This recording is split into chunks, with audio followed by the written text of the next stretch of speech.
Oke, inilah keadaan banjir. Keadaan selepas banjir. Alamak. Hui. Tenggelam semua kemarin nih tahu. Yo.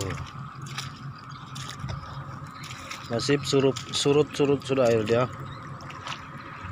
Kalau kawasan ini mau tarik pergi depan. Yo.